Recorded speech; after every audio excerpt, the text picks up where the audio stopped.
اگر کوئی شخص نماز کا انکار کرتا ہے تو وہ دائرہ اسلام سے خارج ہے، لیکن اگر کوئی سستی کی وجہ سے نماز نہیں پڑھتا، صرف سستی کی وجہ سے نہیں پڑھتا، اللہ کا حکم جانتا ہے، اس کو کہا جائے آؤ نماز کو، تو وہ آگے سے مذاق نہیں کرتا یا نماز کا تمسخر یا استحقار نہیں کرتا، بلکہ بس اپنی سستی کی وجہ سے مسجد میں نہیں آتا۔ جو نماز کو ہلکا جانے، خفیف جانے، وہ بھی دائرہ اسلام سے خارج ہے، وہ کافر ہے۔ لیکن جو شخص اس کو اللہ کا حکم جانتا ہے اور اس کو پڑھنا اپنے اوپر ضروری سمجھتا ہے، لیکن سستی کی وجہ سے پڑھ نہیں سکتا، تو اس کے بارے میں علماء کی آراء مختلف ہیں۔ حضرت امام اسحاق اور حضرت امام احمد رضی اللہ تعالی عنہما آپ تو فرماتے ہیں کہ ایسا شخص کافر ہے اور اس کو قتل کرنا واجب ہے۔ حضرت امام مالک کا قول ہے کہ، اور امام شافعی کا بھی یہی قول ہے، وہ بھی کہتے ہیں کہ اس کو قتل کیا جائے گا اور بطور حد قتل کیا جائے گا۔ حضرت امام اعظم امام ابو حنیفہ علیہ رحمہ آپ فرماتے ہیں کہ بے نمازی کو قتل نہیں کیا جائے گا، بلکہ اس پر تعزیر نافذ ہو۔ یہ حاکم وقت کی ثوابدید پر ہے کہ وہ اس پر کیا سزا دیتا ہے، اور فرمایا اس کو 7 قید کیا جائے گا اور توبہ کے لیے اس کو زور دیا جائے گا۔ اگر وہ توبہ کر لے تو اس کو قید سے باہر نکال لیا جائے گا، ورنہ اس کو قید رکھا جائے گا۔ صحابہ کہتے ہیں کہ ہم کسی عمل کے تارک کو کافر نہیں سمجھتے تھے سوائے نماز کے تارک کے، اور آقا کریم علیہ السلام کا ایک فرمان ہے، من ترک الصلاۃ متعمدا فقد کفر جہارا، جس نے جان بوجھ کے نماز چھوڑی اس نے اعلانیہ کفر کیا۔ امام اعظم امام ابو حنیفہ علیہ رحمہ وہ فرماتے ہیں کہ یہ حدیث محل ترہیب میں ہے، گویا اس نے کافروں والا کام کیا، اس لیے آپ یہ فتویٰ دیتے ہیں کہ اس کو قید کیا جائے گا اور نماز کی پابندی کا زور دیا جائے گا، اور وہ توبہ کرے تو اس کو چھوڑ دیا جائے گا۔ لیکن باقی ائمہ بعض کہتے ہیں اس کو حداً قتل کیا جائے، اور امام اسحاق اور امام احمد کہتے ہیں اس کو قتل کرنا واجب ہے۔ تو بے نمازی جو اللہ کے حکم کی پابندی سستی کی وجہ سے نہیں کرتا، یہ اس کے لیے حکم ہے۔ جو شخص تحقیر کرتا ہے نماز کی، ہلکا جانتا ہے، تمسخر اڑاتا ہے یا اس کا انکار کرتا ہے، تو اس کے بارے میں علماء کے اندر کوئی اختلاف نہیں ہے۔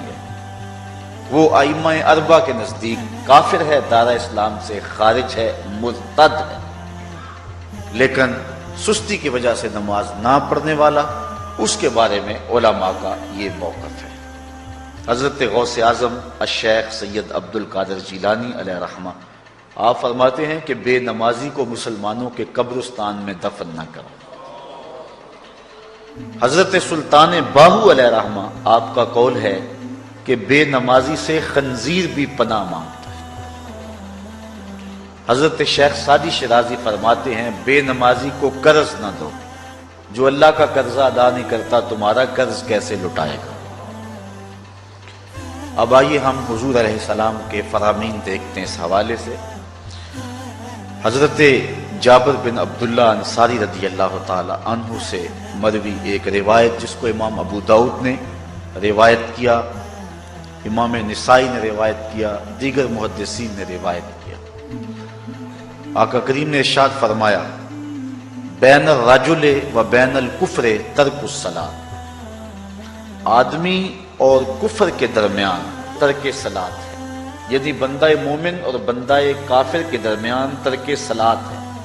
جو نماز پڑھتا ہے وہ مومن ہے، اور جو نماز نہیں پڑھتا تو وہ کافروں والا کام کرتا ہے، یا دیگر ائمہ کے نزدیک وہ کافر ہے۔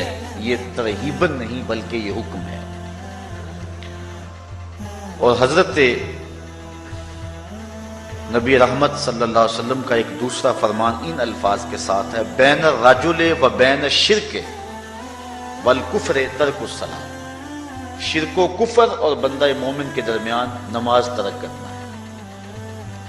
حضرت امام ابن ماجہ نے ان الفاظ کے ساتھ روایت کو نقل کیا ہے، بین الکفر والایمان ترک الصلاۃ، ایمان اور کفر کے درمیان نماز کا ترک کرنا ہے۔ اور آقا کریم علیہ السلام کا وہ فرمان جو حضرت انس سے مروی ہے، اس کو طبرانی نے اپنی موجم میں لکھا، بھی آپ کے سامنے میں نے رکھا، کہ حضور نے فرمایا من ترک الصلاۃ متعمدا فقد کفر جہارا، جس نے جان بوجھ کے نماز چھوڑی اس نے اعلانیہ کفر کیا۔ حضرت ابو ہریرہ رضی اللہ تعالی عنہ سے ایک روایت ہے کہ وہ فرماتے ہیں، لا سہم فی الاسلام لمن لا صلاۃ ولا صلاۃ لمن لا وضوء لہ، کہ اس شخص کا اسلام میں کوئی حصہ نہیں ہے جو نماز نہیں پڑھتا، اور اس شخص کا نماز میں کوئی حصہ نہیں ہے جو وضو نہیں کرتا۔ وضو کے بغیر نماز نہیں ہوتی اور نماز کے بغیر اسلام نہیں ہوتا۔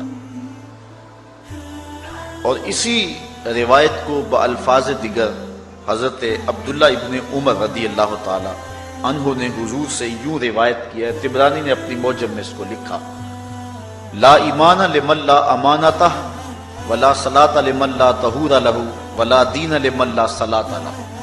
حضور فرمایا کہ اس شخص کا ایمان نہیں جس میں امانت نہیں، اور اس شخص کی نماز نہیں جس کو پاکیزگی حاصل نہیں، اور اس شخص کا دین نہیں جس کو نماز نصیب نہیں۔ حضرت امام ابن ماجہ نے اس روایت کو اپنے الفاظ کے ساتھ روایت کیا ہے۔ حضرت بریدہ رضی اللہ تعالیٰ عنہ اپنے باپ سے روایت کرتے ہیں اور وہ حضور سے روایت کرتے ہیں۔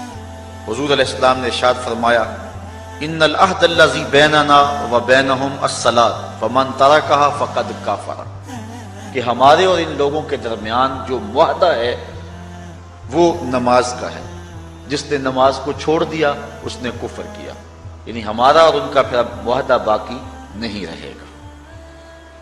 حضرت امام بخاری نے روایت نقل کی ہے، حضور نے ارشاد فرمایا، من ترک الصلاۃ العصر فقد حبط اعمالہ، جس نے عصر کی نماز چھوڑی اللہ اس کے سارے عمل برباد کر دیتا۔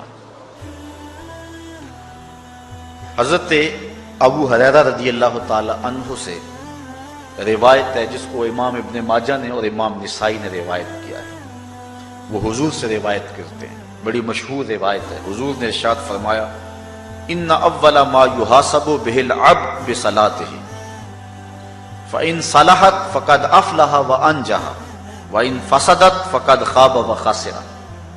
فرمایا قیامت کے دن بندے سے سب سے پہلا حساب نماز کا لیا جائے گا، اگر اس کی نماز ٹھیک ہو گئی تو وہ فلاح پا گیا، اگر پہلا تول ٹھیک آ گیا تو وہ کامیاب ہے، وانجح اور نجات پا گیا، وان فسدت فقد خاب وخسر، اور اگر پہلا تول ہی ٹھیک نہ ہوا تو پھر وہ ذلیل و رسوا ہو گیا۔ حضرت عبادہ بن صامت رضی اللہ تعالیٰ عنہ سے ایک طویل روایت ہے، وہ کہتے ہیں کہ حضور علیہ السلام نے مجھے 7 چیزوں کا حکم دیا، مجھے وصیت کی کہ ان 7 کاموں کو کرنا ہے۔